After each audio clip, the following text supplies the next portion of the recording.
श्री स्वामी समर्थ महाराजांच्या कृपेने तुमच्या सर्व इच्छा मनोकामना पूर्ण व्हावत। उद्या आहे कामिका एकादशी। या दिवशी जर आपण काही उपाय केले, काही सेवा केल्या तर त्या खूप प्रभावी ठरतात। असे केल्याने मनुष्याला जीवनातील संकटापासून मुक्ती मिळते, तसेच जीवनात सुख समृद्धी येते। आशीर्वाद मिळण्यासाठी ही एकादशी अधिक शुभ मानली जाते। भगवान श्रीकृष्णाने एकादशीचे व्रत युधिष्ठिरांना सांगितले होते, त्यामुळे सर्व दुःख कष्टापासून मुक्ती मिळाली। तसेच या दिवशी तुळशीचे दर्शन घेतल्याने माणसाची सर्व पापे नष्ट होतात, त्याचे पुण्य कर्म हे अधिकच वाढत जाते।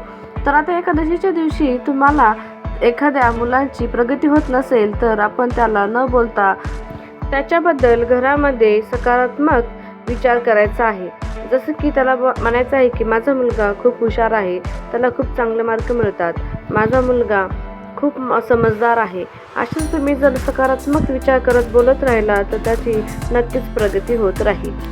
घरातल्या मुलाबद्दल किंवा व्यक्तीबद्दल आपण स्वतः तरी निगेटिव्ह विचार करायचा नाहीये, त्याच्याबद्दल सकारात्मक विचार, चांगले विचारच करायचा आहे। आता या कामिका एकादशीच्या दिवशी आपल्याला काही उपाय आणि काही सेवा करायच्या आहेत। आपल्याला अंघोळीच्या पाण्यामध्ये एक वस्तू टाकायची, मंत्र म्हणायचा आहे की ज्यामुळे आपल्या आयुष्यामध्ये असणारी नकारात्मक ऊर्जा दूर होईल, आपल्या घरामध्ये देखील सुख शांती आणि समृद्धी नांदेल। तर त्या कोणत्या वस्तू टाकायच्या आहेत हे जाणून घेण्या अगोदर तुम्ही जर चॅनलवरती नवीन असाल तर चॅनलला लाईक करा आणि सबस्क्राईब करा आणि कमेंटमध्ये श्री स्वामी समर्थ लिहा। आता अंघोळीच्या पाण्यामध्ये आपल्याला कोणती वस्तू टाकायची आहे? आपण ज्या काही सेवा करत असतो ती सेवा फलदायी ठरत असते। तसेच आता या दिवशी आपण भगवान विष्णू, माता लक्ष्मीची विधिवत पूजा करायची आहे। जर तुम्हाला उपवास करणे शक्य असेल तर तुम्ही उपवास करू शकता।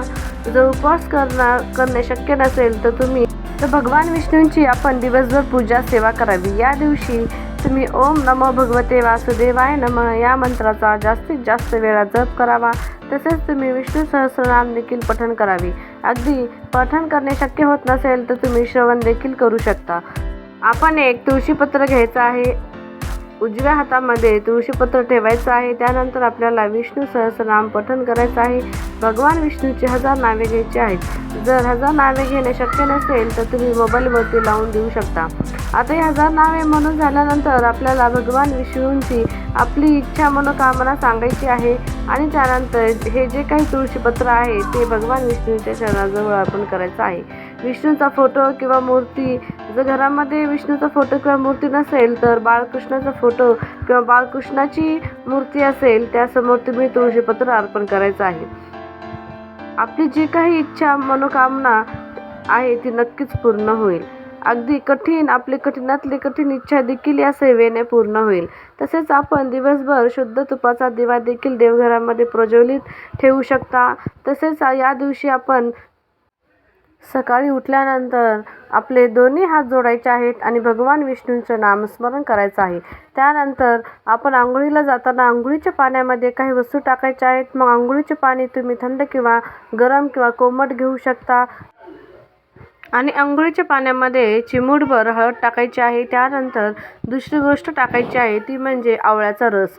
आता जिथे पूजेचं साहित्य मिळतं तिथे तुम्हाला आवळ्याचा रस मिळून जाईल, तर तुम्ही आवळ्याची पाने जरी आंघोळीच्या पाण्यात टाकली तरी पण चालते।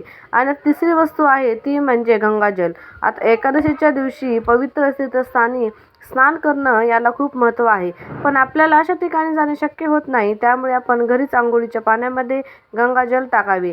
तुमच्याकडे जर गंगाजल नसेल तर आंघोळीच्या पाण्याकडे एकटक बघत राहावे, गंगा नदीचे स्मरण करावे आणि हर हर गंगे हा मंत्र हर हर गंगे असे मनात म्हणावे, पण आंघोळ करावी। यामुळे आपल्याला गंगा नदीचे स्नान केल्याचे पुण्य प्राप्त होते। तसेच एखाद्या व्यक्ती जर आजारी असेल त्या व्यक्तीच्या पाण्यामध्ये तुम्ही जर हे तिन्ही वस्तू टाकल्या, एखादी व्यक्ती खूप नकारात्मक असेल आणि ती व्यक्ती नकारात्मक बोलत असेल किंवा तिच्यासोबत नेहमी वाईटच होत असेल, अशा व्यक्तींच्या आंघोळीच्या पाण्यामध्ये देखील तुम्ही ह्या 3 वस्तू टाकू शकता। तुम्ही या 3 वस्तू टाकायच्या आहेत किंवा अगदी तुम्ही अंघोळ करताना जरी हा मंत्र जप केला तरी पण चालेल। तो मंत्र असा आहे की गंगेच्या यमुनेचे व गोदावरी सरस्वती नर्मदे सिंधू कावेरी जलेसर। आता हा आपल्याला मंत्र आंघोळ करताना म्हणायचा आहे. अगदी घरामध्ये कोणतीही व्यक्ती असो, मग लहान वृद्ध मोठी छोटी जे कोणी व्यक्ती असेल ते व्यक्ती हा मंत्र म्हणायला शक्य नसेल तर तुम्ही ह्या जेव्हा आंघोळीच्या पाण्यामध्ये ह्या वस्तू टाकत असाल तेव्हा हा मंत्र तुम्ही म्हणला तरी पण चालेल. तसेच आंघोळ झाल्यानंतर तुम्हाला एका गोष्टीची काळजी घ्यायची आहे की तुम्हाला त्या दिवशी फक्त पिवळा रंग परिधान करायचा आहे, जो की त्या रंगाचे तो रंग विष्णूंचा अतिशय प्रिय रंग आहे. त्यामुळे तुम्हाला पिवळ्या रंगाचे वस्त्र परिधान करायचे आहे. जर तुमच्याकडे पिवळ्या रंगाचे वस्त्र नसतील तर पिवळा रुमाल तुम्ही दिवसभर स्वतःजवळ ठेवू शकता. धन्यवाद. जर आपल्याला व्हिडिओ आवडला असेल व्हिडिओला लाईक करा, शेअर करा आणि चॅनलवरती नवीन असाल तर चॅनलला सबस्क्राईब करून बेल आयकॉनला क्लिक करा. श्री स्वामी समर्थ.